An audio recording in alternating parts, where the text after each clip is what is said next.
direct, événements, débat, décryptage, édition spéciale, talk show, magazine, documentaire, actualité, fiction. Avec notre équipe de professionnels et à travers notre antenne dynamique, réécrivons ensemble la plus belle histoire du développement.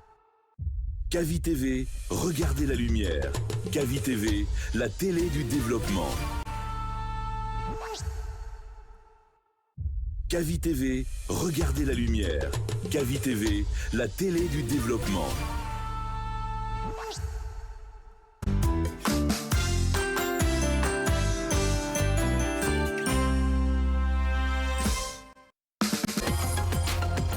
Il est 9h passé de quelques minutes sur la pendule centrale du média par essence et par excellence du développement et de l'entrepreneuriat. C'est avec un réel plaisir qu'on se retrouve aujourd'hui encore dans cet autre numéro pour ensemble parler des questions, des problématiques liées au système éducatif.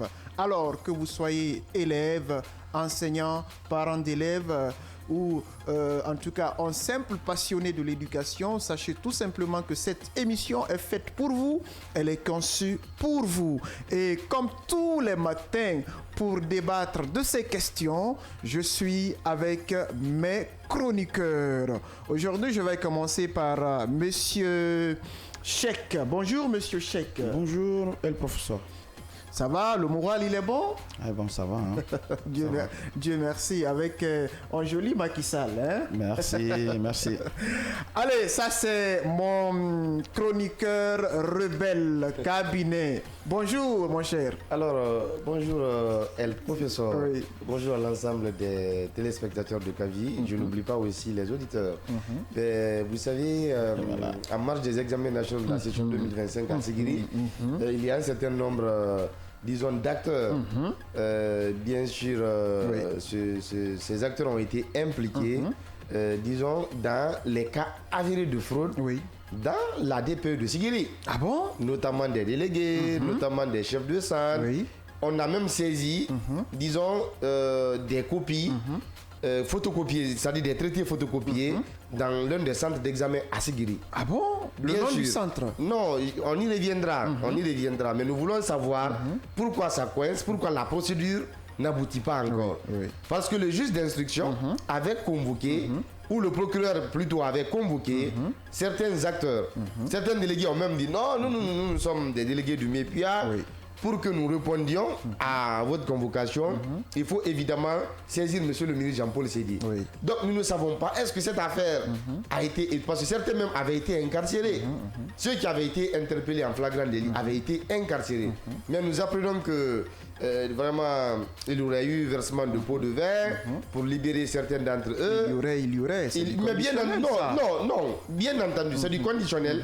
Mais puisque ce sont des faits, je les commente aussi avec assez de prudence. Non, ce ne sont pas des faits non vérifiés. Non. Ah, mais... Il y a eu cas de fraude, il y a eu interpellation.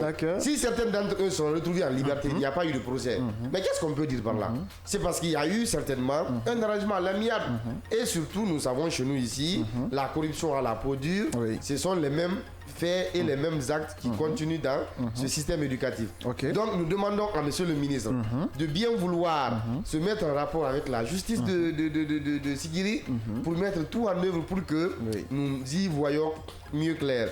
Parce que les cas de fraude avérés aussi à Conakry, ils n'ont pas connu de suite avérée. Donc finalement, les DCE, les DPE et autres couvrent bien entendu leurs proches parce que ceux-ci sont disons dans leur grâce, ils sont ici dans leur grâce, sont dans leur grâce et tout. Donc il faut qu'on finisse avec, n'est-ce pas, ces pratiques. Et nous dénonçons avec la dernière énergie ces actes de corruption, de tricherie, comme toujours dans les examens nationaux en Guinée. Ces actes ont été commis, il faut qu'ils soient sanctionnés à la hauteur, disons, de leur forfaiture et conformément, disons, aux règlements généraux des examens scolaires en République de Guinée et conformément aussi au code pénal qui prévoit au moins 3 dispositions phares contre la tentative de fraude, la fraude aux examens et concours en République de Guinée. C'est aussi simple que cela. On ne peut pas vouloir de la bonne gouvernance, on ne peut pas vouloir de la qualité dans l'éducation et tolérer les actes de tricherie, de fraude, parce que certains sont proches de nous. Franchement, il faut finir avec ces pratiques. Si nous sommes suivis du côté du MEBUA, il faut qu'on se bouge, parce que les jours à venir, nous allons étaler ce dossier dans sa plus grande profondeur, dans sa plus grande quintessence et disons, on va mettre ce dossier, disons, à la lumière de la réalité. D'accord. Merci, il a toujours quelque chose à dire. Moi, je vais le terrasser mais le débat n'a pas encore commencé, on est pressé là, hein? On a gros sur le cœur ce matin. La boulet rouge sur moi. Voilà, Simon.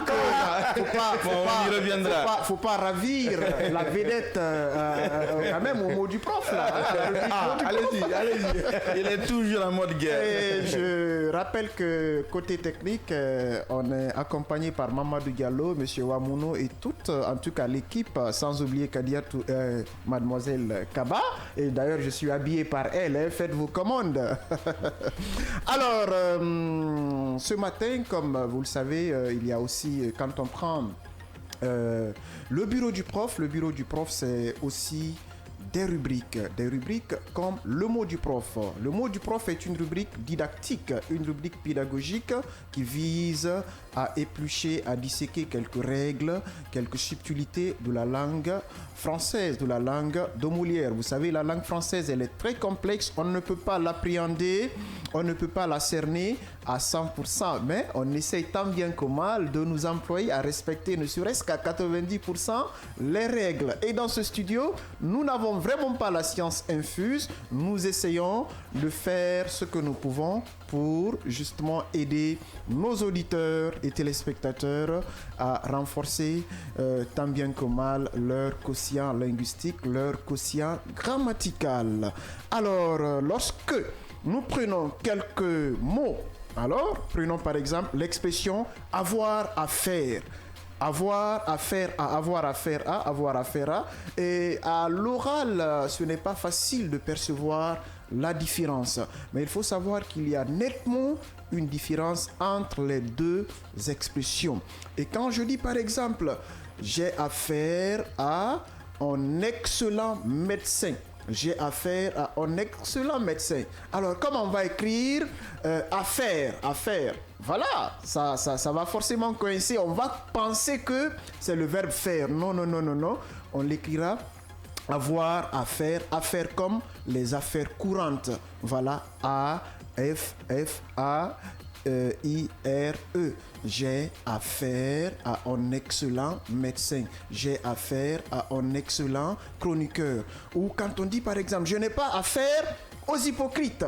Voilà, donc lorsque vous n'avez pas la possibilité de remplacer l'expression par refaire, sachez que vous n'avez pas affaire au verbe faire, bien entendu. Désolé pour cette rime, hein? Voilà, parce que vous ne pouvez pas dire je n'ai pas à refaire aux hypocrites, c'est pas du tout possible. Mais quand je dis par exemple j'ai un travail à faire, on peut remplacer à faire par le dérivé du verbe faire, refaire. J'ai un travail à refaire.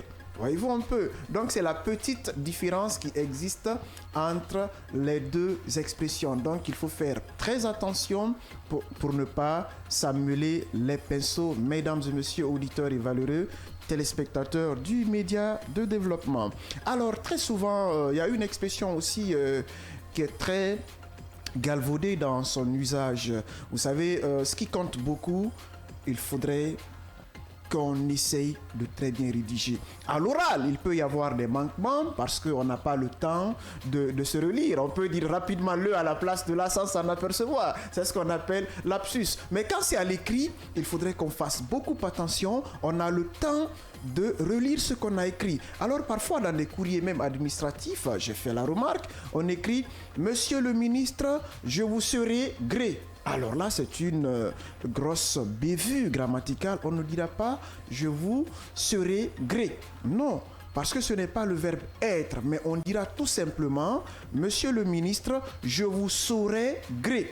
Je vous serai gré d'accueillir en tout cas ce message ou d'accomplir cette mission. Je vous serai gré est une expression qui implique la gratitude, la reconnaissance. Je pose ma requête à une autorité, disons, en tout cas une autorité. Alors, pour marquer ma gratitude anticipée, on dit je vous saurai gré, monsieur le gouverneur, monsieur le ministre, monsieur le président. Donc, n'écrivez plus je vous saurai, c'est je vous saurai. S-A-U-R-A-I-S. Mesdames et messieurs, et aussi, je vous l'ai dit, le bureau du prof, c'est aussi des figures de style. Alors, aujourd'hui, on va parler d'une autre figure de style qu'on appelle l'euphémisme. L'euphémisme est une figure, vous savez, je l'ai dit, il faut le rappeler parce que nous sommes des enseignants et l'enseignant, il aime se répéter. C'est cela aussi la pédagogie. La pédagogie, elle doit être répétitive, itérative jusqu'à ce que compréhension s'en suive. Alors, les figures de style, c'est quoi? Ce sont des procédés d'écriture nous permettant de rendre notre communication plus vivante, plus poignante, que l'on soit journaliste, que l'on soit enseignant, que l'on soit gens de robe, c'est-à-dire les juges, les avocats et autres, on peut faire usage de ces figures de style, bien entendu. Alors aujourd'hui, le focus, il est mis sur l'euphémisme. L'euphémisme, c'est quoi? C'est une figure de style permettant d'adoucir une vérité pour éviter de choquer. Voilà. Lorsque, par exemple, vous voulez dire une vérité à quelqu'un, il faudrait que vous sachiez la dire pour éviter de choquer votre interlocuteur. C'est comme quand quelqu'un décède tout de suite, il y a vraiment une manière on peut appeler ça euphémiser ses propos. Il y a une manière vraiment par laquelle on peut passer pour éviter de choquer la personne à qui l'on veut annoncer la nouvelle. On peut dire par exemple, le monsieur est passé de vie à trépas, ça c'est un peu dans un registre soutenu, voilà, où il a répondu à l'appel de Dieu. Mais Harry, il est mort. Yeah. Vous avez vu ce que ça peut faire. Voilà. Ou que par exemple, vous constatez que vous avez quelqu'un qui est souvent dans les travers sociaux, alors vous n'allez pas lui dire, asséner des vérités qui vont le choquer. Il faudrait que vous sachiez lui parler de façon pédagogique pour qu'il comprenne la réalité. Et en usant de cette pédagogie, en usant de ce adoucissement, j'y arrive, c'est ce qu'on appelle l'euphémisme. Donc il faut parler avec euphémisme pour éviter de choquer son interlocuteur. Alors on termine avec une expression.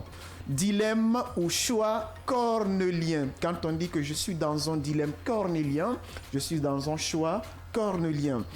Ça veut dire que je suis face à deux situations ou à une situation où j'ai du mal à prendre ma décision. Et ou en tout cas face à deux situations, et chaque situation que l'on choisit comporte des inconvénients. Et il faut dire que c'est le Cid, l'origine c'est le Cid de Corneille. Corneille est un célèbre écrivain français du XVIIe siècle. Alors rapidement, je vais vous relater un tout petit peu la petite histoire pour que vous puissiez mieux appréhender l'expression choix cornélien. Vous savez, Corneille aime mettre ses personnages en difficulté. Alors là, on met en exergue quelques personnages comme Chimène, Don Rodrigue, Don Gomez et Don Diego. Alors Chimène est l'amante de Don Rodrigue. Les deux s'aiment vraiment comme il n'est plus permis d'aimer. Et Don Rodrigue est le père, Don Diego est le père de Don Rodrigue. Don Gomez est le père de Chimène. Alors il y aura un incident. Don Rodrigue sera offensé par Don Gomez qui est le père de Chimène. Alors il était question de se venger. Et Don Rodrigue fait appel à son fils Don Rodrigue pour lui dire que bon voilà, ton beau-père m'a manqué le respect, il m'a offensé et il faudrait que tu laves l'affront là pour moi. Alors là, on a mis Don Rodrigue dans une situation vraiment inconfortable. Vouloir se venger risquerait de créer un désamour entre lui et Chimène. Voyez-vous, et rester aussi sans se venger, sans venger son père, risque d'attirer le courroux, la colère, la malédiction de ce dernier. Donc il est devant une situation où il a du mal à décider sur ce qu'on appelle un choix cornélien. Quand vous dites désormais, je suis dans un choix cornélien, alors sachez que vous avez du du mal, à vous décider. On ne va pas étaler toute l'histoire, sinon on va passer toute la journée ici. Alors, c'était le mot du prof du jour. Eh bien, aujourd'hui, rapidement, on va ouvrir la chemise de la thématique du jour. C'est l'enseignement préscolaire. Et on aura comme invité M. Dieguiba Sako. Il est le directeur national de l'éducation préscolaire au ministère de l'enseignement préuniversitaire et de l'alphabétisation. Voilà, on va parler du préscolaire, défis, avancées et perspectives. Il sera là d'un moment à l'autre. Mais Monsieur Cheikh, Monsieur Keita, il y a d'abord une autre information. On a vu sur la page du ministère de l'enseignement préuniversitaire. Bon, c'est le STAB plutôt, hein, voilà. Cette liste additive de lauréats. Qu'est-ce qu'on en pense? Après que la première liste soit diffusée, après on revient encore pour nous diffuser une liste additive de lauréats. Quelle est la petite lecture qu'on peut faire de cela rapidement? Bon, il faut dire d'abord que ce n'est pas mal en soi qu'il y ait une liste additive pour donner en tout cas la chance à d'autres qui n'ont pas bénéficié, disons, de la bourse offerte par le royaume chérifien. Donc cette fois-ci, il faut préciser que c'est l'Algérie qui nous offre, disons, ces quelques places. Elles ne sont pas aussi... Mais pourquoi toujours les pays maghrébins? Cette question, il est légitime de la poser aux responsables du service donc de la bourse extérieure. Tu boutes en touche ma question. Non, c'est parce que je n'ai pas les réponses ou la réponse appropriée, elle professeur. Ah ben, vas-y. Mais il faut dire que ce sont des bourses qui ne concernent que les deux options scientifiques. Oui, justement. Les sciences mathématiques et les sciences expérimentales. Mais pour moi, ce que je n'ai pas trop compris, on a publié les noms pour demander aux intéressés de prendre contact immédiatement avec le SNAB. Tout à fait. Quand on sait qu'il y a certains qui sont à l'intérieur du pays. Quand même. Moi, bien entendu. Ou qui s'y attendaient même pas. Mais je suis d'accord. Mais je pense aussi qu'on pouvait directement contacter les écoles. Disons, école X, vous avez eu le 47e de la République, par exemple, en sciences mathématiques. Faites-nous parvenir ce candidat très rapidement. Bon, ce n'est pas mal en soi, mais je me demande, ou nous nous demandons, pourquoi c'est cette année qu'on rend public cette bourse et dans l'urgence d'ailleurs de doter ces élèves-là, en tout cas de ces privilèges. Moi, en tout cas, on se demande... Peut-être que le SNAB veut montrer sa bonne foi. Oui, sa bonne foi. Mais est-ce que c'est seulement à partir de 2025 que cette bourse a commencé à exister, c'est-à-dire entre la République de Guinée et, disons, l'Algérie? On se pose cette question. Bien malin qui pourra répondre à cette question. Voilà, non, bien malin le SNAB qui pourra répondre à cette question. D'accord. De toutes les façons, bonne chance à ces jeunes qui, bien entendu, voient leur effort récompensé. D'accord, cabinet. Merci.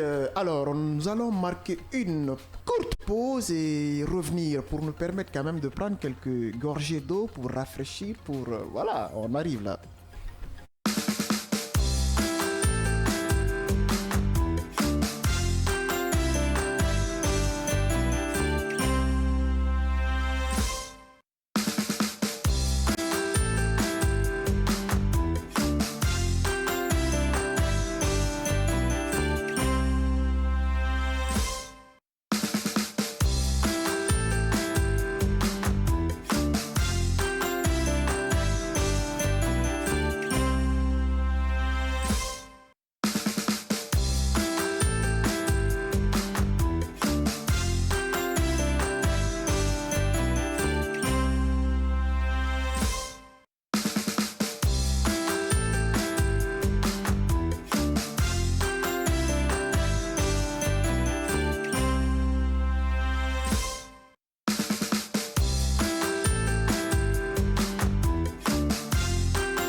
Kavi TV, regardez la lumière. Kavi TV, la télé du développement.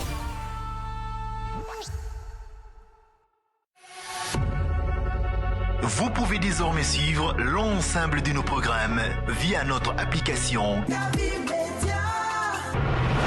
disponible sur Play Store et App Store.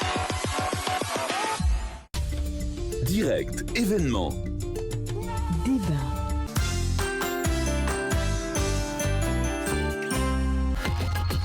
Si c'est maintenant que vous prenez le train en marche, sachez tout simplement que vous êtes au bureau du prof. Vous ne vous êtes pas du tout trompé. Et ce matin, comme je l'annonçais à l'entame bien évidemment, nous allons faire un petit tour du côté du ministère de l'enseignement préuniversitaire et de l'alphabétisation. Et à cet effet, nous recevons un invité non des moindres, on l'annonçait depuis hier d'ailleurs, Monsieur Djigiba Sako. Il est le directeur national de l'éducation préscolaire au ministère au MEPUA, au ministère de l'enseignement préuniversitaire et de l'alphabétisation. Il est déjà confortablement installé et je vais m'arroger le droit de lui adresser un bonjour. Bonjour doyen. Bonjour monsieur. Bonjour, ça fait plaisir de vous recevoir à Kavi Média et au bureau du prof. Oui, merci.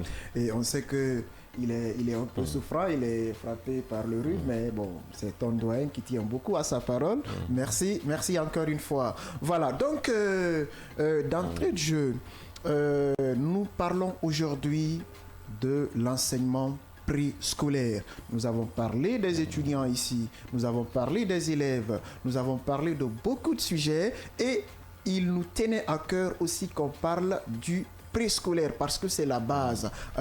Quand on parle de préscolaire, dans d'autres termes, on parle de l'éducation de la petite enfance et tout commence par la petite enfance. Lorsque vous voulez par exemple construire une maison, il faudrait qu'il y ait une bonne fondation, il faudrait qu'il y ait un bon socle, il faudrait qu'il y ait un bon soubassement. Sinon, quand vous élevez le mur ou vous élevez le bâtiment, il risque un jour de s'écrouler comme un château de cartes.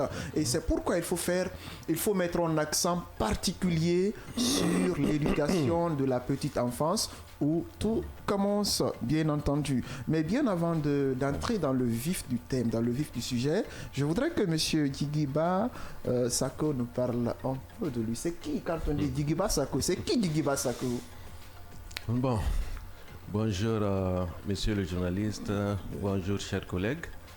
Je suis très ravi ce matin d'être parmi vous. Merci. Djigiba Sako n'est qu'un simple enseignant. Oui. Un enseignant qui est en train de gravir les échelons du système éducatif, qui a été un enseignant dans l'enseignement actif pendant des décennies, depuis l'intérieur du pays jusqu'au lycée 1er mars, où Dieu a voulu que j'arrête la craie pour être dans les structures de gestion. Et la première structure de gestion était la direction communale de l'éducation de Matoto, où j'ai passé une dizaine d'années, avant d'être au département, à travers la direction nationale de l'enseignement privé, et aujourd'hui à la direction nationale de l'éducation préscolaire. Donc c'est un peu ça, l'enseignant Djigiba Sako. Très bien. C'est très bien dit, le décor il est très bien planté. Et plusieurs me disent que Djigiba Sako c'est aussi un excellent professeur de chimie. Alors, mention spéciale à vous. Merci. Alors, rapidement, le thème, l'enseignement préscolaire. Quel est le thème c'est quoi? Ce sont les défis, les avancées et les perspectives. Lorsque nous prenons aujourd'hui, parce que par le passé, nous qui sommes là, quand on parle de préscolaire, surtout dans le domaine public, dans l'enseignement public, on n'a pas connu la maternelle. Ou bien, cabinet a fait la maternelle. Au privé plutôt. Hein? Au privé plutôt. Je parle de l'enseignement public. Non, pas toi, tu as fait le privé. Ok, je parle de l'enseignement public. Il ne faut pas nous désorienter là. Hein? Est-ce que M. Cheikh a fait la maternelle? Ça n'existait pas dans... Voilà, tout comme moi. Alors, quels sont les véritables enjeux, les véritables défis liés à l'éducation préscolaire, les défis majeurs? Oui, M. Djigiba. Bon, avant d'aller dans les défis, Oui. vous allez accepter que j'essaie de planter un peu les décors Avec plaisir. de l'éducation préscolaire Avec plaisir. dans le pays. Oui. Et le préscolaire, comme vous avez dit dans votre introduction, Oui. est le premier maillon de notre système éducatif. C'est après le préscolaire qu'on parle du scolaire, qu'on parle du professionnel, Tout qu'on à peut fait. parler aussi de l'universitaire. Tout à fait. Et le préscolaire a toujours existé dans notre pays depuis au temps colonial, Oui. mais il était géré par le ministère de l'Action sociale et de la promotion féminine. Ok. Donc, pour des raisons de continuité pédagogique, Oui. en août 2017, la division éducation préscolaire Oui. qui était domiciliée à l'action sociale a Oui. été transférée Oui. au ministère de l'enseignement préuniversitaire et de l'alphabétisation, Oui. en même temps élevée au rang de direction nationale de l'éducation préscolaire. Parce que nous avons pensé que, Oui. après avoir formé l'enfant à la maternelle, il doit aussitôt aller Oui. au primaire, Tout à donc fait. au CP1. Tout à C'est fait. pourquoi je vous ai parlé de continuité pédagogique. Tout à fait. C'est pour pouvoir suivre l'enfant Oui. dans tout le cursus Oui. scolaire. Oui. Donc, par rapport, après avoir fait cette réforme majeure, aussitôt Oui. le département a essayé d'initier des réformes. Oui. Parce que, comme le journaliste d'en face vient de me le dire, lui, il a fait la maternelle, mais il l'a fait au privé. Oui. Oui. Oui. Et nous autres, là, on n'a pas connu la maternelle. Quand même. Ce qui m'envoie vous présenter la typologie des établissements préscolaires un peu dans notre système éducatif. D'accord. Vous avez principalement 3 offres. L'offre Oui. la plus connue est l'offre privée. Oui. Tout à fait. C'est des écoles maternelles qui sont essentiellement dans les écoles privées Tout à fait. et fondamentalement dans les centres urbains. Oui. Oui. Oui. La deuxième offre, c'est l'offre publique. Et comme vous avez dit au début, Oui. pratiquement l'offre publique représente 1% des établissements préscolaires dans le pays. Oui. À date, on n'a que 5 écoles maternelles publiques. Wow. C'est-à-dire l'école maternelle de 2 octobre que vous connaissez, l'école maternelle de Jean-Paul II, Ok. et les 3 écoles que le village d'enfants SOS a mis à la disposition du département il y a 2 ou 3 ans, c'est-à-dire SOS de Antano, SOS de Cancan et SOS de Zérécourt, donc ce qui fait 5. Donc ça signifie que l'offre publique pratiquement n'existe pas, ou alors est très peu représentée. Oui. Après, l'offre communautaire. Maintenant, c'est à ce niveau vraiment où il y a des choses qui sont en train d'être faites. Ok. Et là, vous avez 2 types d'établissements préscolaires au niveau communautaire, c'est-à-dire au niveau de nos villages, de nos collectivités. Vous avez d'abord ce qu'on appelle les centres d'encadrement communautaire, les CEC, qui existent en Guinée maintenant depuis des décennies. Oui. Voilà, mais qui fonctionnent à l'image quand même des écoles maternelles classiques que nous connaissons. Ok. Mais à côté de ça, depuis maintenant 2 ans, il y a une innovation qui a été initiée par le département et appuyée par la Banque mondiale qu'on appelle les classes pré-primaires. Oui. Alors, la Banque mondiale a essayé d'investir pour développer un peu l'offre communautaire à travers les classes pré-primaires. À l'heure où je vous parle, il y a déjà 556 classes pré-primaires construites par ce projet appelé le PREPEF. Donc, aujourd'hui, pratiquement environ les 500 fonctionnent. Les dernières classes pré-primaires ont été finalisées sous peu de temps, donc à l'ouverture prochaine, elles vont toutes fonctionner. Donc, le pré-primaire est une recommandation forte de l'ODD4. Les objectifs de développement durable. Exactement. Parce qu'à l'heure où je vous parle, le taux de préscolarisation dans notre pays est de 22%. Et à travers le PRODEC, le programme décennal de l'éducation, il est prévu que la Guinée soit à 52% de taux de préscolarisation. Et aujourd'hui, on est en 2025. Ça signifie que pour les 5 prochaines années, il faudrait qu'il y ait un bond de 22% de taux de préscolarisation à 52%. Alors pour ça, le projet PREPEF, qui était financé par la banque quand même, a sorti vraiment de très bonnes choses. Alors, et ces choses-là constituent aujourd'hui notre référence et les perspectives en réalité pour nous pour sortir bien et vite le préscolaire dans la situation actuelle. C'est très bien dit, voilà, c'est tellement intéressant les informations qui sont données, ce n'était pas aussi à la portée de tout le monde, les gens, parce que quand on parle d'enseignement public quand même, on sait que le préscolaire occupe une part assez, bon, disons pas assez considérable, voilà. Mais aujourd'hui, les efforts sont en train d'être fournis et vous avez parlé du PRODEG, il faudrait qu'on se relance vers les 52%. Mais à la base, quels sont les moyens qui sont en train d'être employés, les voies qui sont en train d'être utilisées pour en arriver à ce résultat? Bon, là, le département est en train de faire vraiment des efforts très considérables à travers l'ensemble des partenaires techniques et financiers, notamment la Banque mondiale, notamment l'UNICEF, Chain Fund et Plan Guinée. Donc on est en train vraiment de travailler pour nous permettre d'aller de l'avant. Donc, sur le plan de l'accès, je viens de vous dire que 556 classes pré-primaires sont construites. C'est une avancée, Et ça, la classe pré-primaire, c'est quoi? C'est une classe qui est faite pour 32 enfants. Des enfants de 5 ans.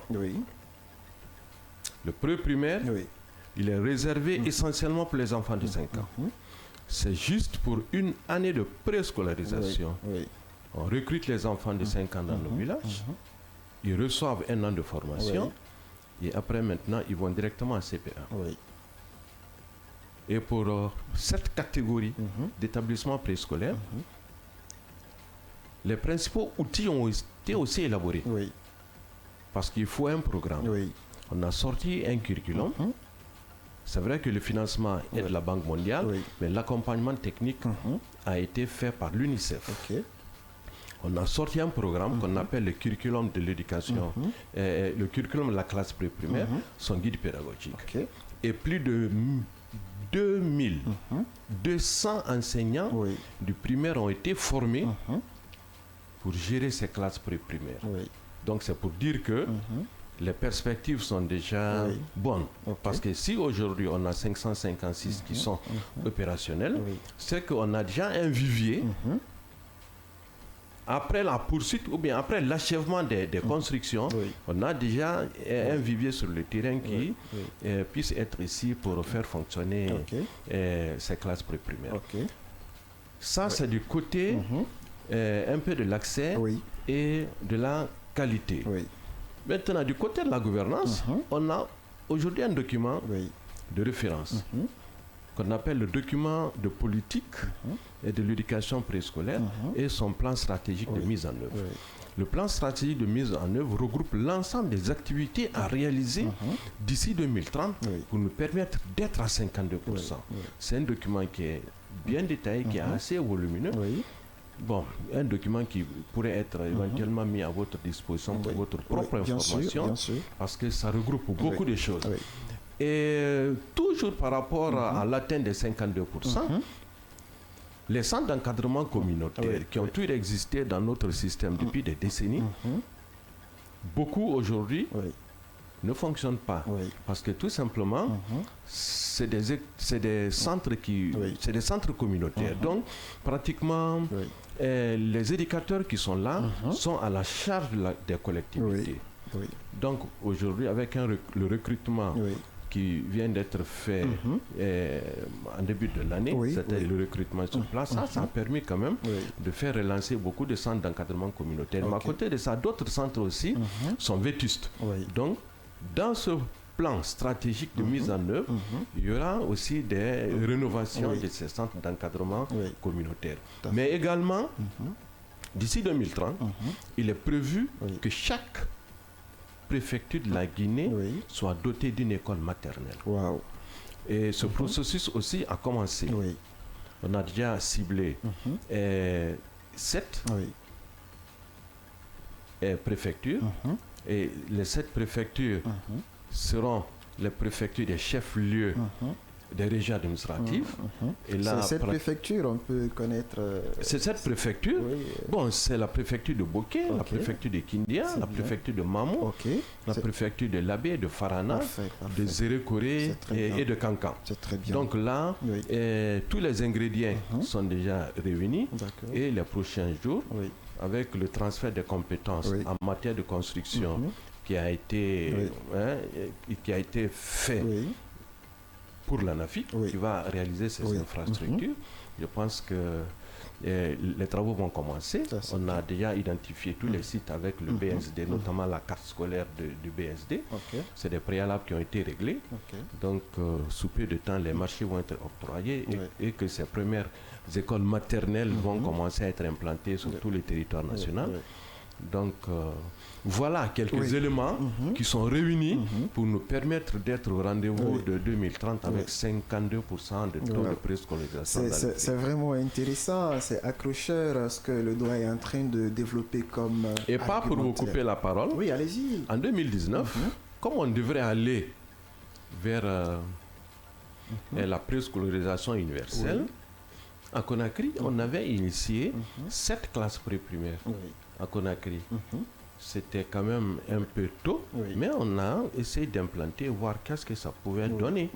Par exemple, quand on venait à l'école primaire de Dabadin, vous allez trouver une classe pré-primaire. Quand on venait aujourd'hui à l'école primaire de Hadja Chaba, ici à côté, vous allez trouver une classe pré-primaire. À Matoto, je pense qu'à l'école primaire de Dabompa aussi, il y a une classe pré-primaire. Voilà, donc ça c'était des échantillons, mais l'évaluation va être faite pour savoir qu'est-ce qui a marché dans ça, qu'est-ce qui n'a pas marché, parce que la priorité d'abord est donnée aux communautaires. Tout à fait. Voilà. C'est très bien dit. Je sais que tu veux poser une question, mais il faut rappeler que l'émission elle est interactive. Les auditeurs peuvent nous appeler sur le numéro du standard pour soit une touche contributive ou poser quelques questions à l'endroit de notre invité, M. Guigiba Sako, qui est le directeur national de l'éducation préscolaire au ministère de l'enseignement préuniversitaire et de l'alphabétisation. Le numéro c'est le 629 95 67 67. Le 629 95 67 67. Oui, monsieur Cheikh. Je voulais juste savoir, monsieur le directeur, pourquoi on ne parle pas de petite section, moyenne section, grande section, les trois groupes pédagogiques. Pourquoi une seule classe? C'est par faute de moyens ou par rapport à... Qu'est-ce qui prévoit ça? Non, ce n'est pas par un manque de moyens. C'est que les réformes que je viens de décrire, là, dans ces réformes, il est prévu de ramener le préscolaire à 2 ans. Dans ces réformes. Donc, c'est un élément... Après toutes les analyses faites, c'est un élément qui pourrait nous permettre d'aller à 52%. Donc, alors qu'il fait, nous sommes en train d'aller vers un atelier de révision des textes. Et après la révision de ces textes, le préscolaire ne sera plus 3 ans. La durée de préscolarisation ne sera plus 3 ans dans notre pays, mais plutôt ça va être 2 ans. Donc désormais, ça va être la petite section et ça va être aussi la grande section. Donc 2 années de préscolarisation. Mais à côté de ça, l'autre offre aussi, ça appartient à une catégorie d'enfants. Cette catégorie d'enfants de 3 ans, de 4 ans, qui n'a pas eu la chance d'aller à la maternelle de petite section ou alors de moyenne section, donc va directement dans la classe pré-primaire. Et cette classe pré-primaire, donc à 5 ans, on va lui donner les connaissances nécessaires pour lui permettre d'aller en CP1. Mais, que ce soit un établissement préscolaire de 2 années de préscolarisation ou alors d'1 année de préscolarisation, chaque type possède ses outils pédagogiques. Bien sûr. Voilà, chaque type possède ses outils pédagogiques. Directeur, ma deuxième question, c'était juste... Est-ce que dans vos études, il y a eu une étude spécifique sur l'impact? Monsieur Cheikh, il y a un auditeur. Allô? Allô, il y a a une adage qui dit... Oui. Bonjour. Il n'est jamais bien faire, hein. D'accord. Bonjour, madame. Vous appelez comment? Vous nous appelez d'où? Mon nom, c'est Radio Traoré, Carrière. Ah, d'accord, madame. Nous vous écoutons depuis la Carrière. Oui. L'émission, elle est très, très, très bien. Merci beaucoup. Vous êtes la bienvenue. Merci beaucoup. Il y a une adage qui dit qu'il n'est pas tard quand il s'agit de bien faire. Tout à fait. Bien sûr, oui. Moi, j'allais dire que l'émission là est venue un peu tard. Ah, d'accord. Mais Inch'Allah, que Dieu soit avec nous. Amina. Et moi, je voudrais votre adresse. D'accord, d'accord. Il n'y a pas de problème. On le fera après l'émission, sans problème. Ah, merci. Merci beaucoup. Passez une excellente journée. Allô? Allô, bonjour. Oui, bonjour, monsieur. Vous appelez comment et vous nous appelez d'où? Je me nomme Kamara Bremachouri. Oui, monsieur Kamara, nous vous écoutons. Vous nous appelez d'où? Je vous appelle de Bofa, dans la super de Koba. Très bien, nous vous écoutons. Vous avez carte blanche pour participer à l'émission. Vous êtes avec un éminent professeur qui a été l'un de mes formateurs à l'ICHER. Bien. Première 17e promotion. Bien, bien. Maintenant, ma question est la suivante. L'année dernière, ils ont formé les enseignants à bouquet pour les classes pré-primaires. Mais les directeurs n'ont pas été formés. Comment les directeurs peuvent gérer ces enseignants qui ont su? Oui. Merci, il est parti, mais je sais que le doyen, il a compris déjà la question. Hein? Alors, vous pouvez aussi appeler le 629 95 67 deux fois, le 629 95 67 deux fois. Alors ça, c'est la question de l'auditeur, monsieur Djigiba Sako. Oui. Les directeurs n'ont pas été formés. C'est vrai, c'est bien de former les enseignants parce que dans l'enseignement public, ça va être en tout cas une nouvelle touche. Hein? Voilà, même si ça existait depuis des années, mais la marge n'était pas aussi considérable. Qu'est-ce que vous avez à lui donner comme élément de réponse? D'accord, je remercie M. Kamara de Koba qui m'a effectivement connu quand j'ai enseigné dans cette sous-préfecture. Bien dit. Les classes pré-primaires, administrativement, relèvent de l'école, du directeur de l'école primaire et pédagogiquement de la délégation scolaire. Que ce soit l'un ou l'autre, il y a déjà un plan de formation. Tout à fait. Un plan de formation de suivi encadrement rapproché des enseignants des classes pré-primaires. Et la personne ou le cadre qui est mieux indiqué pour faire ce suivi, c'est le directeur de l'école. D'accord. Donc, il est effectivement prévu dans notre plan stratégique de mise en œuvre. Cette formation, on a déjà commencé. Aujourd'hui, quand vous venez dans toutes les DC ou DPE du pays, vous allez trouver que monsieur le ministre a nommé un chargé de préscolaire. Et là, on est en train de réunir les moyens pour former et les chargés de préscolaire et les DSE, mais également les directeurs d'écoles primaires qui abritent les classes pré-primaires. C'est très bien dit, c'est très intéressant. Mais moi, je voudrais rebondir rapidement avant de laisser Cheikh ou bien M. Keita de poser sa question. Lorsque vous avez dit le directeur du primaire, normalement, c'est lui qui doit gérer. Mais souvent, l'amalgame est fait dans les écoles privées. Vous connaissez bien ce secteur parce que vous avez été directeur aussi. Quand on parle de primaire, le directeur du primaire, normalement, le primaire, c'est la maternelle, c'est l'élémentaire, si je ne m'abuse. Mais est-ce qu'il n'est pas aujourd'hui évident de faire cette différenciation dans les écoles, qu'il y ait un directeur de l'élémentaire et un directeur de la maternelle pour que tout ce qu'on envisage par rapport au préscolaire puisse vraiment marcher comme sur des roulettes. Un directeur uniquement de la maternelle que de dire un directeur du primaire, parce que là, la charge, à mon humble avis, sera un peu lourde.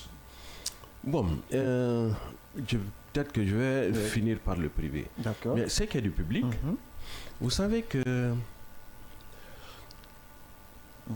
nous, actuellement, on est en manque ou en déficit d'enseignants compétents au préscolaire, c'est-à-dire des professionnels. Tout à fait. Ce qui fait que depuis une dizaine d'années, l'UNICEF a appuyé le département pour ouvrir la filière éducation préscolaire dans les ZENI. Tout à fait. Aujourd'hui, l'enseignement technique est en train de faire un effort pour généraliser, mais la vision du département est de former des enseignants polyvalents. Dans les génies, c'est une vision. Et c'est quoi un enseignant polyvalent? C'est celui-là qui est titulaire d'un diplôme de l'ENI, qui est capable d'enseigner à la maternelle, mais aussi qui est capable d'enseigner au primaire.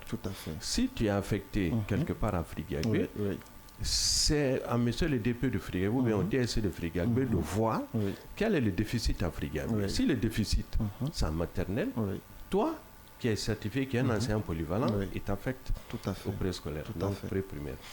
Ou alors, si le déficit à Frigagbe, c'est à l'élémentaire, donc il t'envoie dans une école. Il t'envoie dans une école primaire. Donc, ce qui signifie que quand ça va être une école maternelle proprement dite, comme celles qui vont être construites dans les préfectures, ou bien comme les 5 qui existent déjà sur le terrain, là, c'est des directrices d'école maternelle. Quand on venait au Jean-Paul II, c'est ça. Quand on venait au 2 octobre, c'est ça. Mais quand on venait à SOS aussi d'Antanor aussi, c'est une directrice qui se trouve là. Mais dans l'enceinte, il y a le directeur. On va vous revenir tout de suite si on a un nouvel auditeur. Allô? Bonjour, la radio qui fait vibrer. Merci beaucoup. Bonjour, monsieur. Vous vous appelez comment et vous nous appelez d'où? Je m'appelle le Basque Premier Communément appelé Saviola. Ok. J'interviens souvent dans l'émission All Sport avec Alassane et... D'accord. Vous nous appelez d'où? Je vous appelle depuis plusieurs fois. Ok, nous vous écoutons. Je n'ai pas de questions, mais j'ai une question à elle, professeur. Merci beaucoup. Vraiment, depuis longtemps, je l'écoute, j'aime vraiment. Merci. Merci. Donc, il ne faut pas que nous lâche, même si après les ouvertures, je veux vraiment l'écouter. Il n'y a pas de problème. L'émission va continuer. Merci pour ces fleurs. Merci beaucoup. Ça me va humblement droit au cœur. Passez une excellente journée. Voilà, doyen, nous vous revenons. Excusez les auditeurs. Non, il n'y a pas de souci. Donc, je disais que dans une école maternelle, qui est construite comme celle que je viens d'annoncer, là, c'est le directeur de l'école maternelle. Mais quand c'est une classe pré-primaire qui se trouve logée dans l'enceinte d'une école primaire, on ne peut pas avoir un directeur. On ne peut avoir qu'un enseignant pour cette classe. Ce qui fait qu'administrativement, il est placé sous tutelle du directeur de l'école primaire. Maintenant, pour le privé, là, c'est... Allô? Oui, bonjour monsieur. Oui, bonjour monsieur. Vous vous appelez comment et vous nous appelez d'où? Oui, je me nomme M. Moustapha, je suis ancien de profession. Alors, monsieur Souma, nous vous écoutons. Vous nous appelez d'où? Bien. Nous parlons d'un sujet très sensible aujourd'hui, qui parle ici du préscolaire. Mais vous savez, quelle que soit la formation mise en place pour un enseignant, pour la valorisation, il faut des documents. Et connaissant la réalité sur le terrain, nos écoles sont en manque de documents. Et regardez-moi, je suis clair, je tiens les cours du CM2. Dans ma classe, 30 élèves, je n'ai qu'un seul livre de calcul. Oui. Je parle en conscience de cause, c'est moi qui tiens. Pas de français, seulement on a au moins le livre de DCM. Et on a ce sérieux problème-là, sans quoi vraiment, on a quand même la qualité de faire ce qu'on peut. Surtout avec nos doyens, leurs innovations, ça nous permet aussi de redoubler d'efforts. Mais si l'école est en manque de documents, le sujet est là, l'argent est là, mais l'objet manque vraiment la préparation, bien, la concrétisation, ça serait du faux. C'est ça, ce petit mot-là que j'avais maintenant à placer. Merci. Mais ça nous va directement à l'endroit de ma DS et Mme Massela du côté de combat. D'accord, merci beaucoup. Merci beaucoup, M. Souma. Passez une excellente journée. Et là, c'est une plaidoirie qu'on formule à l'endroit de M. Digiba, qui est en tout cas l'un des cadres de ce département pour aider les écoles à être dotées en manuel scolaire. Et vous pouvez continuer. Bon, d'accord, je vais revenir sur le volet documentation. Maintenant, pour le privé, comme vous le savez, En principe, le privé doit fonctionner à l'image du public. Tout à fait. C'est-à-dire, quand c'est un collège, on dit que c'est le principal. Et quand c'est un lycée, il faut qu'on le dise que c'est un proviseur. Mais quand on venait dans les écoles privées aujourd'hui, on parle d'un directeur général. Tout à fait. Le directeur, il est là, directeur général. Il fait tout. Donc, il fait tout. Donc, c'est qui crée quand même des dysfonctionnements. Ça, c'est vrai. Mais quand vous voyez quand même quelques rares écoles et des écoles qui produisent vraiment de très bons résultats, quand vous venez, vous trouverez l'architecture administrative normale. Donc il est question que le département quand même essaye de faire un effort à travers la direction de l'enseignement privé pour voir comment il faut normaliser ces fonctionnements administratifs et pédagogiques. Ok, très bien dit pour un bon fonctionnement administratif et pédagogique. Allô? Allô, bonjour. Oui, bonjour monsieur. Vous vous appelez comment et vous nous appelez d'où? Je m'appelle Kamara Aboubakar Diesto. Je vous suis depuis mon salon à Lambagne. Bienvenue monsieur Diesto. D'abord, je vous salue, El Professeur. Merci, mon gars. Également, monsieur le directeur général, Cheikh, qui est là et aussi à côté, monsieur Traoré.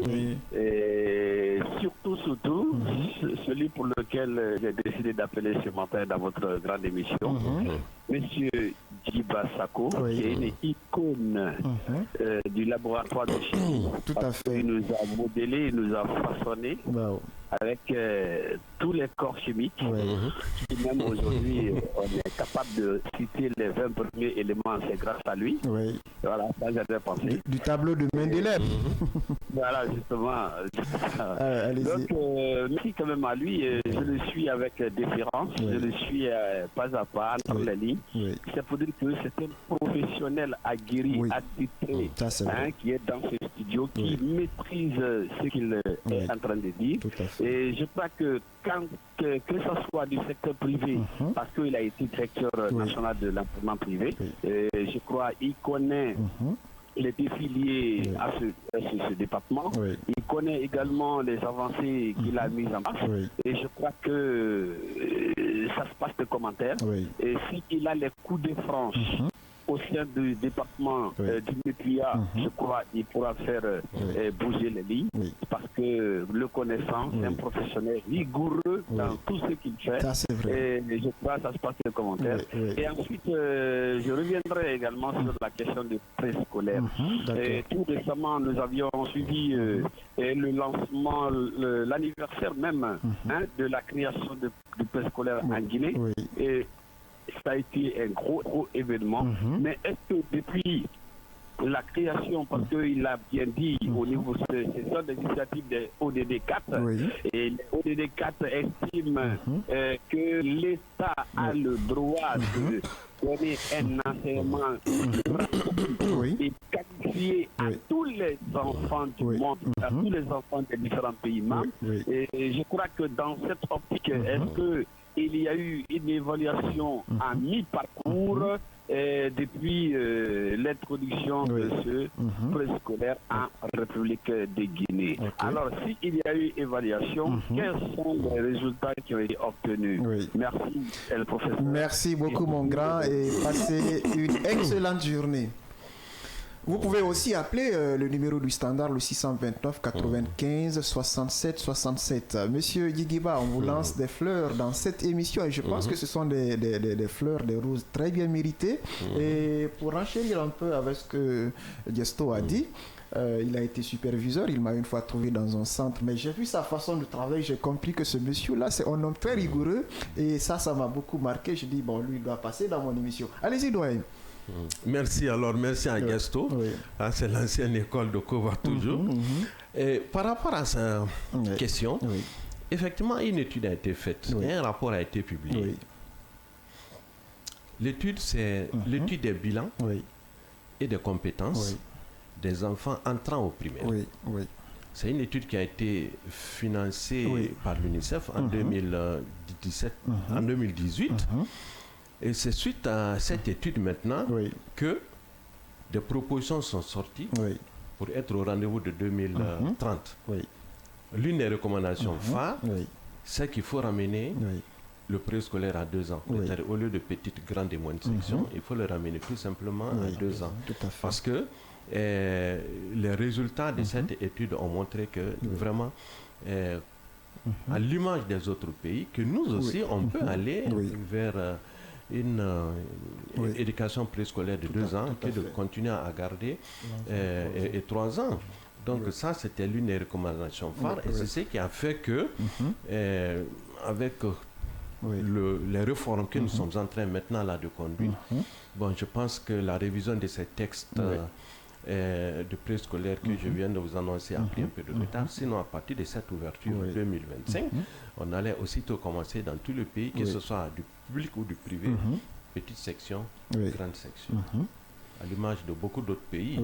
Voilà. Maintenant, je pense que c'est lui qui a parlé de documents, bien c'est un autre qui a parlé de documents. Bon, c'est vrai que les documents sont insuffisants, mais nous, quand même, il y a de gros efforts fournis, surtout avec ces classes pré-primaires, parce qu'après avoir formé ces enseignants, ils ont été tous dotés de documents. Ils ont été dotés de documents, notamment le programme de curriculum de la classe primaire, son guide pédagogique, mais également les modules de formation. Ils ont été dotés dans les différentes zénies de ces documents physiques. Mais quand le projet PREPEF a mis encore à notre disposition des tablettes numériques, pour les enseignants, on a préféré donner aux enseignants des classes pré-primaires fonctionnelles. Mais pas des tablettes avec contenu vide. C'était avec des contenus pédagogiques.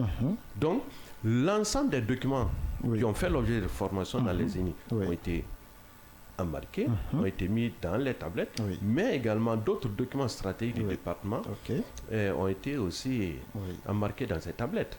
Parce que le document physique, peut-être qu'après le grand vent, la pluie, l'enfant il est là, il peut prendre le cahier, verser de l'eau, bien de la sauce aussi.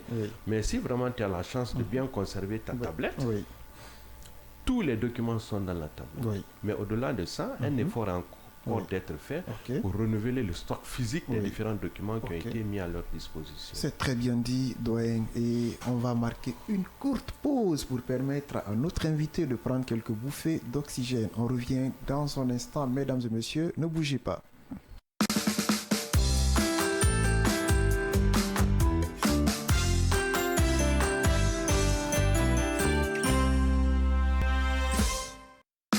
Chez Mondial Express, nous transformons vos voyages en une expérience inoubliable. Faites confiance à notre expertise pour des services de qualité supérieure. Grâce à notre service d'assistance visa, simplifiez toutes vos démarches administratives à travers nos experts. Avec notre service billetterie, réservez vos billets pour toutes les destinations du monde avec facilité. Profitez de notre flotte de véhicules modernes et fiables pour tous vos déplacements à travers notre service de location de véhicules. Grâce à notre service d'évacuation sanitaire, comptez sur notre service réactif et professionnel pour vos besoins médicaux à l'international.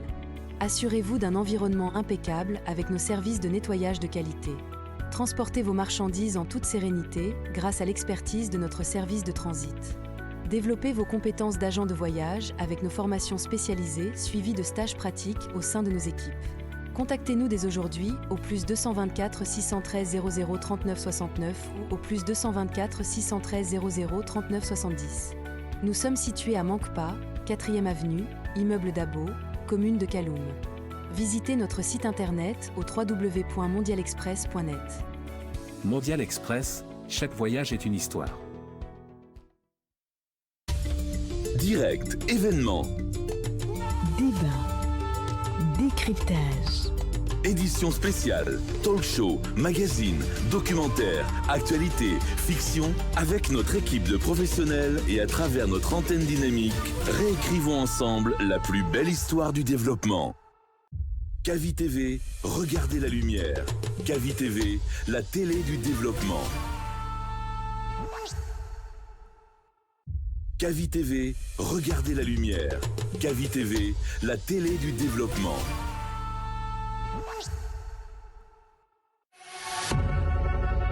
Vous pouvez désormais suivre l'ensemble de nos programmes via notre application disponible sur Play Store et App Store. Direct. direct, événements. Débat, décryptage. Édition spéciale, talk show, magazine, documentaire, actualité, fiction, avec notre équipe de professionnels et à travers notre antenne dynamique, réécrivons ensemble la plus belle histoire du développement. Kavi TV, regardez la lumière. Kavi TV, la télé du développement. Kavi TV, regardez la lumière. Kavi TV, la télé du développement.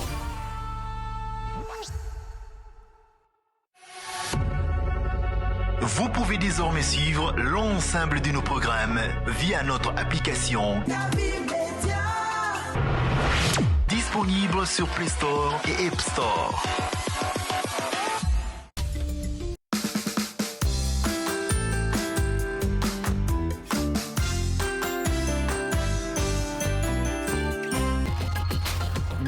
Revenons de plein pied dans le bureau du prof pour toujours continuer à parler de l'enseignement préscolaire avec notre invité du jour, Monsieur Djigiba Sako, directeur national de l'éducation préscolaire au ministère de l'enseignement préuniversitaire et de l'éducation. Aujourd'hui, cabinet, il est très calme. Une masterclass est en train d'être livrée. Hein? Non, mais je n'ai pas eu la parole. Il se prépare pour dérouler. Non, mais il faut d'abord écouter et celui attentivement surtout quand vous avez un monsieur comme M. Djigiba dont j'entends parler bien et surtout les témoignages que nous avons font foi de son professionnalisme. Donc quand nous l'avons dans ce studio, nous l'écoutons et après toutes les questions que nous avons préparées vont être posées. Donc c'est ce que nous attendons. Allez, mais vas-y maintenant, tu as carte blanche. Non, M. Cheikh d'abord a une question, après je vais enchaîner. C'est toi qui distribue la parole, professeur. Monsieur le directeur national, je vous remercie bien pour tout ce que vous avez dit sur les défis et les perspectives, en tout cas en matière d'éducation préscolaire en de Guinée. Mais très sincèrement, est-ce que vous ne pensez pas que la Guinée manque d'ambition en matière préscolaire? Parce que vous dites à l'horizon 2030, il nous reste encore 5 ans pour être, disons, dans le cadre des ODD, il nous reste encore 5 ans. Vous dites que nous devons faire un bond de 22%, c'est-à-dire pour être à plus de 5 ans, 52%. 52, oui. 52%. Est-ce que vous ne pensez pas sincèrement, avec ces chiffres, que la Guinée manque, disons, d'ambition? Ça, c'est ma toute première question. Bon, moi, je pense que pour quelqu'un qui connaît le passé, où on était, il y a 10 ans, à 14%, il y a 10 ans, et aujourd'hui, on est aux environs de 22%. Et 22% là aussi, laissez-moi vous dire que selon les dernières publications faites par le BSD, ça c'est de 2021. On n'a pas encore les derniers chiffres de 2025. 2022, nous on est obligé toujours de dire aux environs de 22%, parce que le BSD n'a pas encore donné les statistiques de 2025. 22%, ça c'est de 2021. Donc moi je pense qu'à l'heure où nous sommes en 2025, il y a déjà un fait. Dans tous les cas, l'objectif est de 22%. C'est pas exclu qu'on soit en dessous. Mais c'est pas aussi exclu. Mais M. Djigiba Sako, est-ce que les chiffres, ces chiffres ne sont pas contradictoires au rapport de l'Institut national des statistiques qui dit clairement qu'il y a, qui parle de 19,5%. Et il est la date. Oui, c'est de 2022. 2022 évidemment. Est-ce que ce n'est pas un peu contradictoire par rapport aux chiffres que vous donnez, monsieur le directeur? Parce que ces chiffres normalement sont issus du BSD, du ministère de l'enseignement préuniversitaire. Ce que vous avez là-bas? Bien entendu, c'est le rapport de l'Institut national de la statistique de 2022. Vous savez, l'Institut national des statistiques est macro. Il est grand, il est pour tout le pays. Nous, nos données de référence, notre service de référence, c'est notre BSD. Et notre BSD, la dernière publication qui a été faite, remonte de 2021. Et c'est là, on est à 22,5 ou 7%. Donc nous, dans toutes nos communications, pour l'instant, comme il n'y a pas eu les derniers chiffres publiés en 2023, en 2024 et même en 2025 pour le moment, nous, on est obligé de se référer de ça. Donc ce que vous avez, c'est pas exclu que ce soit quand même est réel, mais du côté de l'Institut national des statistiques. Mais nous, de notre côté, le BSD, on est aux environs. Voilà, l'autre question que chacun se pose aujourd'hui, parce que l'enseignement, le privé est plutôt en avance sur le secteur 87%. N'est-ce pas? Et dans la structure organisationnelle, et dans la mise en œuvre pédagogique, etc. Maintenant, aujourd'hui, au niveau de la direction nationale de l'enseignement, disons préscolaire, comment évaluez-vous le développement des compétences des enfants à cet âge? Parce que dans les écoles, je connais même des écoles où on parle, disons, c'est-à-dire les enfants qui sont avant même la petite section, la toute petite section. Crèche, voilà, la crèche, exactement. Donc, régulièrement, les 3 classes qui sont prévues, les 3 groupes pédagogiques, comment vous faites pour évaluer les compétences? Et quels sont les outils modernes que vous avez évidemment aujourd'hui à disposition pour permettre vraiment le développement cognitif de ces enfants? Bon, avant d'arriver dans les évaluations, de répondre à votre question, je voudrais vous dire que le préscolaire qui relève du ministère de l'enseignement périscolaire et de l'alphabétisation ne touche que les enfants de la tranche d'âge 3 à 5 ans.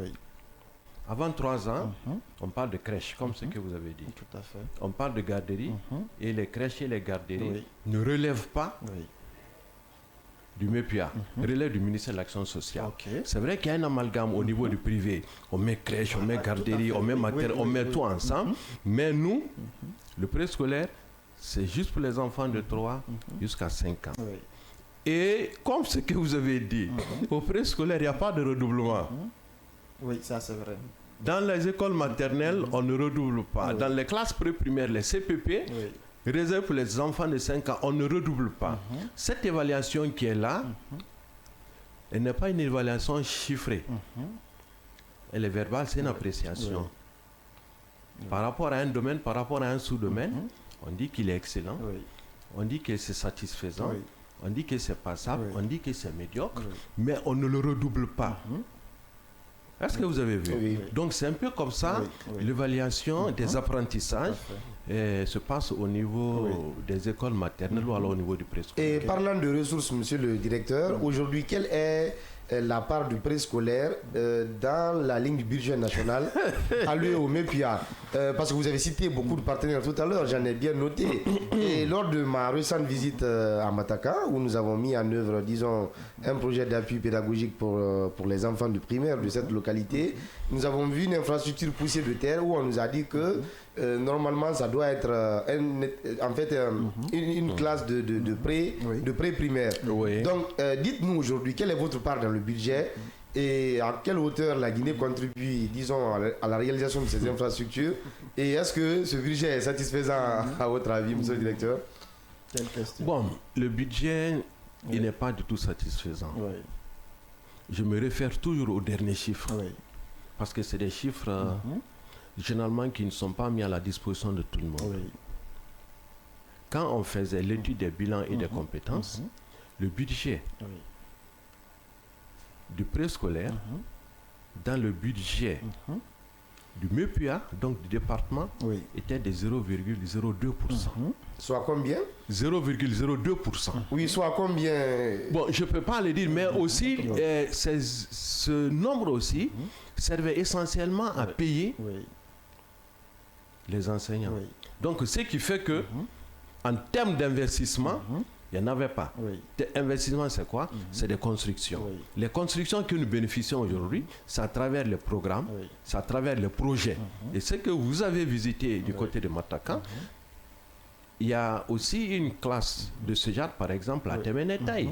Après la rénovation, bien la construction du port de Temenetaï, avec les femmes qui sont là, l'UNICEF est venu bâtir une classe pré-primaire ici pour permettre aux femmes marieuses de vaquer à leur affaire. Donc c'est ici, ce n'est pas qu'à Mataka, mais il y en a aussi dans beaucoup d'infrastructures sociales de ce genre à travers le pays. Donc on peut dire le budget étant, disons, la vision chiffrée d'un gouvernement ou, je sais pas, d'une entité publique, est-ce qu'on peut dire aujourd'hui qu'à travers ce chiffre de 0,52%, que le préscolaire n'est pas une priorité pour le MEPIA, monsieur le directeur?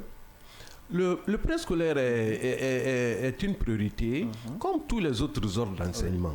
Comme tous les autres ordres d'enseignement.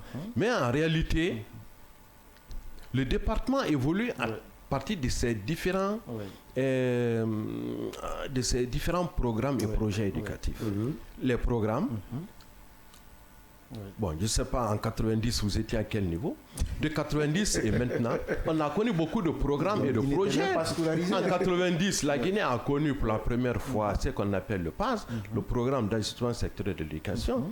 Donc, l'essentiel des investissements, l'essentiel du boulot est assuré par les programmes et par les projets.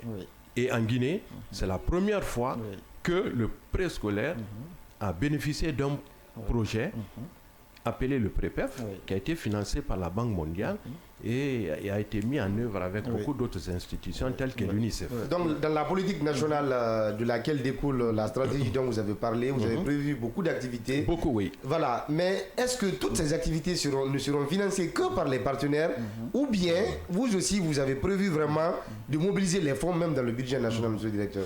Il est prévu que le BND, le budget national de développement, essaye de voir dans la mesure du possible aussi faire des réalisations. Donc il est bien prévu. Bien, l'émission elle est interactive. Vous pouvez appeler le 629 95 67 deux fois, le 629 95 67 deux fois pour participer à l'émission. Oui, monsieur Cheikh. Bon. Là, maintenant, je réponds à Kabine en tant que cadre du BSD pour lui dire que les données statistiques sont très volatiles. Si on n'est pas un spécialiste, on risque de s'emmêler les pinceaux. Maintenant, les 19% dont il parle et les 21% dont le directeur parle, ça dépend de la base. C'est-à-dire le nombre d'élèves qui a été scolarisé ou préscolarisé par rapport au nombre d'enfants dans la tranche d'âge. Maintenant, si on prend de 3 à 5 ans, le pourcentage que ça va donner, ce n'est pas le même pourcentage si on prend de 1 an à 5 ans. Donc, ce qui fait que ça glisse un peu. Nous sommes des spécialistes au BSD, on définit la base, après on fait des calculs. Effectivement, en 2021, c'était 21%, n'est-ce pas? Maintenant, ça a évolué. À l'interne, je peux le dire déjà que ça a évolué. On n'est plus à 21%. On est peut-être à 24, 25, 26%. Ça a évolué. Mais jusqu'à présent, on n'a pas pu mettre à la disposition des gens les données spécifiques pour que les projections se fassent. Maintenant, moi, la question donc, que le BSD ne voulait pas les statistiques. Bon, on n'est pas porté aussi de mettre ça à l'approbation de tout le monde parce qu'il y a des techniciens qui sont là. Mais en 2025, vous aurez tout sera publié.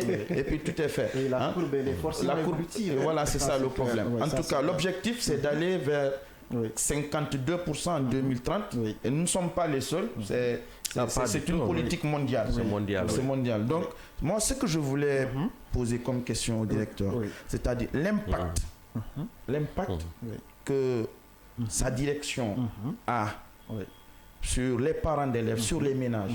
Je sais que si les enfants vont à bas âge à l'école, on les regroupe, c'est pour libérer un peu les mamans, pour qu'elles puissent vaquer à d'autres occupations.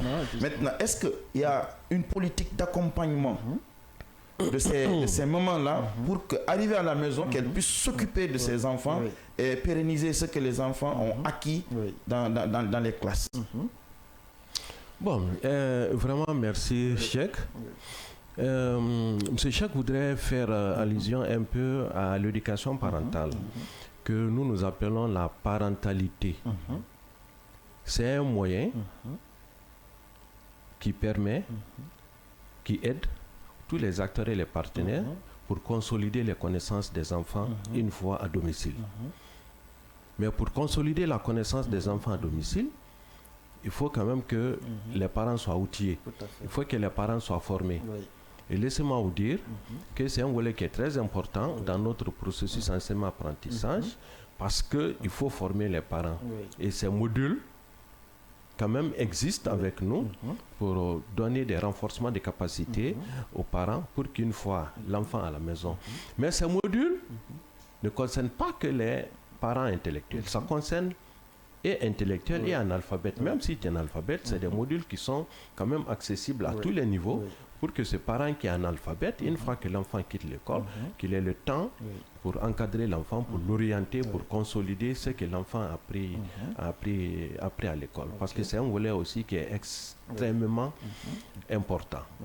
Voilà, donc c'est un peu ça. Ok, c'est bien dit. Oui, cabinet, tu as une autre question? Voilà, monsieur le directeur a parlé aussi des centres, je crois, d'éducation communautaire qui sont... Centres d'encadrement communautaire, voilà, les CEC. Voilà, les centres d'encadrement communautaire qui sont en milieu rural. Oui. Est-ce que, point de vue infrastructure, est-ce que ces centres obéissent, disons, aux mêmes standards que les autres classes primaires qu'on peut retrouver ici en milieu urbain? Et deuxièmement, dans beaucoup d'écoles privées, si vous voyez que beaucoup de parents aussi choisissent ces écoles privées, c'est parce que, bien entendu, il y a vraiment de la qualité, le confort, il y a le climatiseur, il y a des petits outils de peinture, etc. etc. Donc, est-ce que la direction de l'enseignement préscolaire y veille? Et point de vue, disons, scolarité, il y a de ces écoles qui disent par exemple 5 millions, d'autres écoles disent 6 millions, d'autres c'est 3, etc. etc. Est-ce que vous y veillez aussi, monsieur le directeur? Non, d'accord, merci monsieur Keita. Je voudrais d'abord te dire que l'architecture des classes pré-primaires est différente de l'architecture des centres d'encadrement communautaire. Dans mon intervention, je vous ai dit que les centres d'encadrement communautaire fonctionnent à l'image des écoles maternelles. C'est-à-dire les différents ordres, les différents niveaux que vous trouvez dans une école maternelle, vous trouvez les mêmes niveaux dans les centres d'encadrement communautaire qu'on appelle CEC. Malheureusement, tout qu'on n'a qu'un seul CEC, c'est CEC de Yataya ou de Kobaya. Tout le reste là, c'est à l'intérieur du pays. Et à date, nous avons 437 centres d'encadrement communautaire pour tout le pays. Donc, c'est des écoles communautaires qui se trouvent au village. Et les écoles qui se trouvent au village, déjà, vous voyez ce que ça fait. Donc, dans ces centres d'encadrement communautaire, vous trouvez les petites, les moyennes et les grandes sections. Vous pouvez trouver des CEC en dur, bien construits, bien équipés, avec point d'eau, construits par l'État, construits par les partenaires techniques et financiers, dont l'UNICEF, Chine Fund, etc. Et les classes pré-primaires, là, c'est des classes uniques. C'est pourquoi je dis que les deux n'ont pas les mêmes architectures. Là, c'est des classes uniques. Si le CEC peut prendre petite, moyenne, grande section avec 3 ans, 4 ans, 5 ans, la classe pré-primaire ne prend qu'un enfant de 5 ans. Ils n'ont pas les mêmes outils pédagogiques. Donc, tout est différent. Donc, c'est un peu ça. Maintenant, par rapport au privé, tu as parlé des frais de scolarité. Bon, ça, c'est quelque chose qui ne relève pas de moi, ce qui fait que je ne voudrais pas aller trop dans cette affaire de frais de scolarité concernant les écoles privées. Dans tous les cas, le privé, c'est un choix. Le privé, c'est un choix. Il faut assumer. Pour certaines zones, c'est une obligation, parce qu'il n'y en a pas. Si à Imaya, tu préfères le public, à Imbaya aussi le privé. Mais quand tu vas quelque part là-bas où il n'y a pas de public, tu es obligé d'aller... Mais là, en ce moment, la direction a du pain sur la planche parce qu'il faudrait qu'on ait des infrastructures qui pourront rivaliser avec le privé. Évidemment. Voilà, pour inciter les parents. Que l'État aussi assume, disons... Bon, est-ce que la direction, votre direction entretient, par exemple, des relations avec le service ou les services d'état civil en Guinée, parce qu'il faut faire aussi des projections. La population préscolarisable évolue en tout cas d'année en année. Est-ce que vous faites des études de projection pour pouvoir évidemment vous préparer en conséquence, parce que voilà les chiffres que vous avez. Là je vais la question là-bas. Non, s'il vous plaît, s'il vous plaît, il n'y a pas de souci. La question est adressée au directeur. Nous, on ne prend pas contact avec un service extérieur de ce genre, l'état civil. Non. Nous, nos références, c'est le BSD de notre département. Et les chiffres que vous avancez là, c'est le BSD qui nous fournit à travers un système de collecte d'informations et d'interprétation. Donc tout cela, nous obtenons d'eux. C'est eux qui savent le nombre d'enfants préscolarisables. Où il est comme ça, si vous lui donnez le temps, il peut vous donner le nombre d'enfants préscolarisables. D'accord. Et il peut vous dire combien sont préscolarisés. le nombre qui est préscolarisé, c'est ce qu'on appelle le taux de préscolarisation.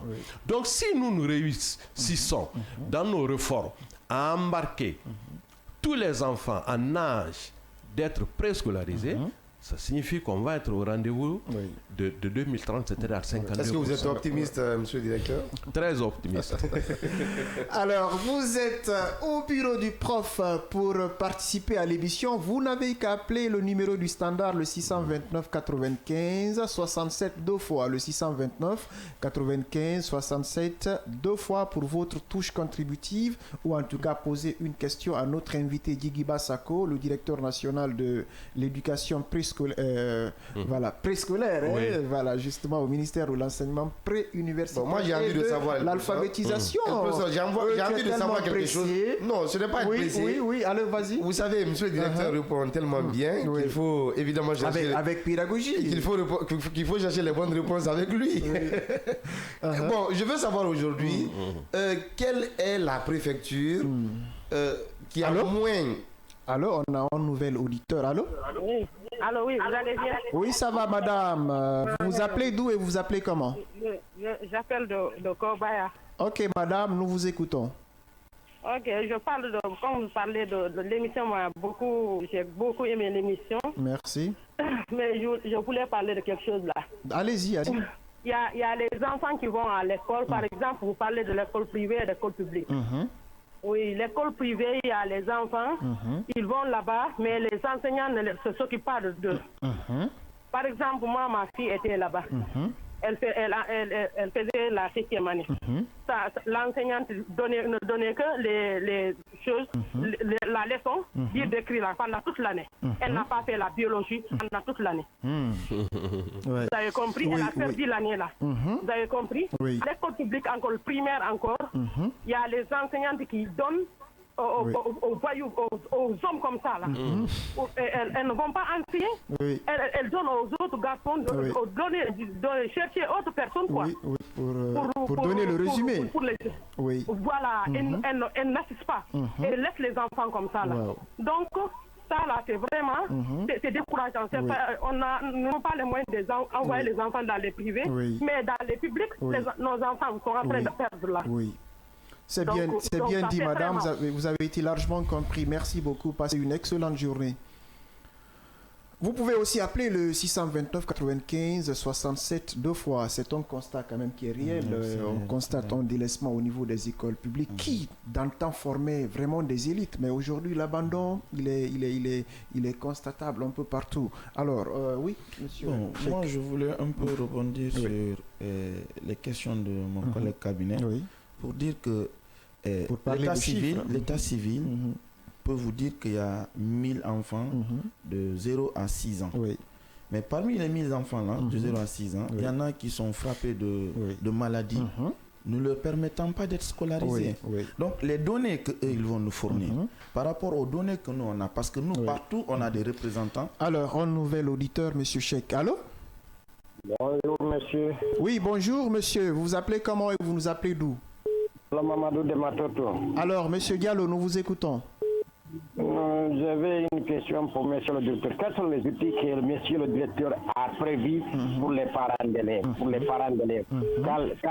Quand l'enfant revient à la maison, d'une manière concrète, quels sont les outils qu'ils veulent mettre à disposition des parents des enfants à la maison?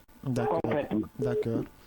La question a été posée, mais le directeur a tourné autour du pot. Il n'a pas donné les éléments concrets. D'accord, il a bien entendu. Tout de suite, il va vous donner des éléments concrets. Peut-être que vous avez raté. Allez, monsieur Djigiba, ça c'est un auditeur qui vous pose... Bon, vous savez, quand la question m'a été posée par Cheikh, j'ai dit à Cheikh que c'est ce que nous appelons l'éducation parentale ou bien la parentalité. Je vous ai dit que le préscolaire a pu exister au ministère de l'Action sociale et de la promotion féminine. Il a fallu attendre en 2017 pour qu'un décret transfère la division au niveau du pré-universitaire et élève cette division-là en direction nationale. Je vous ai dit cela. Et quand il y a eu cet acte majeur, les cadres aussi ont suivi. Les cadres qui étaient en l'action sociale ont migré pour venir du côté de l'enseignement pré-universitaire. Et dans la planification de nos activités, on a toujours pensé programmer l'éducation parentale. Mais malheureusement, cela nous a toujours été dit que l'éducation parentale ne relève pas du pré-universitaire, mais plutôt relève du ministère de l'Action sociale. Donc, ce qui fait que c'est les difficultés que nous avons. Sinon, c'est un levier sûr qui peut nous permettre, acteurs et partenaires, pour améliorer l'apprentissage ou pour améliorer le niveau de l'enfant à la maison. Il se trouve que le ministère de l'Action sociale, malheureusement, ne prévoit rien et nous aussi, on ne peut pas toucher. C'est pas facile. Est-ce que vous avez compris? Voilà, donc c'est ce qui nous bloque un tout petit peu. Sinon, les cadres disent, mais nous, à l'Action sociale, on le faisait. Mais ici, quand le programme, l'Action dit, non, ça là, c'est pas de vous. C'est comme les crèches, c'est comme les garderies, tout ça là, c'est de vous. Oui, monsieur Cabinet, une autre question. Voilà, l'école de la République, c'est pour tous les enfants. En tout cas, rapidement, voilà, est-ce que les écoles préscolaires sont des écoles qui sont inclusive, c'est-à-dire, M. Cheikh a parlé des enfants qui ont des insuffisances par exemple, des enfants handicapés, etc. etc. Est-ce que vous avez pris des mesures, vous prenez des mesures pour inclure tout le monde? Et l'autre branche de la question, c'est le côté hygiène et santé dans ces écoles préscolaires. Parce que vous allez aménager des infrastructures, mais est-ce que il y a suffisamment... Ça répond aux normes. Voilà, est-ce que ça répond aux normes, notamment pour prendre en compte la santé de chaque enfant et pour vraiment les traiter comme il faut, voilà, dans leur état qu'ils... Voilà. D'accord. Je remercie vraiment Cheikh. Je voudrais aussi porter à votre connaissance que nous avons un document. Un document qui a fait l'objet de validation technique et politique, qu'on appelle le document des normes et standards de qualité au préscolaire. Quand vous prenez ce document des normes et standards au préscolaire, vous allez trouver que tout est dedans. De l'enseignement, d'abord de l'accès, des constructions, tout est dedans. Quand vous venez dans ces centres d'encadrement communautaire ou bien dans ces classes pré-primaires, vous allez trouver que les dimensions des toilettes ne sont pas les mêmes que les dimensions des toilettes qu'on rencontre au primaire ou bien alors au collège. Donc, toutes les normes sont là, toutes les normes sont respectées et je porte aussi à votre connaissance que c'est une éducation inclusive. C'est très bien. Et comment se font les inspections, monsieur le directeur? Pardon? Les inspections. Les inspections. Oui, pour vous rassurer que toutes ces normes-là sont appliquées. Bon, si vous voulez, nous nous occupons un peu de volets administratifs, pédagogiques, etc. Mais le contrôle infrastructurel et autres là relève du service des sinistres et tout ça. Très bien dit. Vous avez des rapports tu permets. Ah, bien sûr, il y a des rapports. Voilà, tu permets. Alors, la radio aussi, c'est l'heure. Monsieur le directeur national de l'enseignement préscolaire va regarder cette caméra pour nous parler rapidement des perspectives. C'est une façon de parler. Des perspectives, en tout cas, liées à l'enseignement préscolaire en République de Guinée. En 1 minute, s'il vous plaît. Bon, les perspectives sont énormes. Les perspectives ont été décrites ici lors de nos échanges. Et les perspectives sont énormes. Je vous ai dit, la perspective majeure, c'est comment atteindre les 52% en 2030. Et pour être à 52% en 2030, il faut qu'il y ait un ensemble d'ingrédients réunis. Au point de vue accès donc aux constructions, mais au point de vue qualité, c'est-à-dire formation et équipement, mais aussi au point de vue gouvernance, c'est-à-dire et l'ensemble de ces réformes. Mais ce qui est vraiment important, que je pourrais dire avant de quitter votre studio, c'est que depuis 1990, nous avons connu les premiers projets et programmes dans le pays. Il y a eu beaucoup d'investissements, il y a eu beaucoup d'acquis de construction, de recrutement, suffisamment. Mais toujours, on dit, la qualité n'est pas là. La qualité n'est pas là. La qualité n'est pas là. C'est pour dire tout simplement aux uns et aux autres, aux décideurs politiques, aux partenaires techniques et financiers, pour trouver cette qualité, il faut investir dans Tout à fait, il faut Quand investir. le préscolaire est suffisamment investi, cette qualité que nous recherchons depuis maintenant des décennies va revenir aussi. Tout à fait, très bien dit, il faut un véritable investissement. Ça a été vraiment un plaisir de vous recevoir autour de ce plateau, tellement que c'est intéressant, le temps passe inaperçu. Merci Monsieur Cheikh, merci Monsieur Keita. Bravo à Monsieur Guigiva. Oui, justement, stand innovation pour lui. Côté technique, on a été accompagné par Monsieur Mamadou Diallo et toute son équipe ici pour la présentation. Appelez-moi tout simplement El Professeur. On se retrouve demain. Au revoir.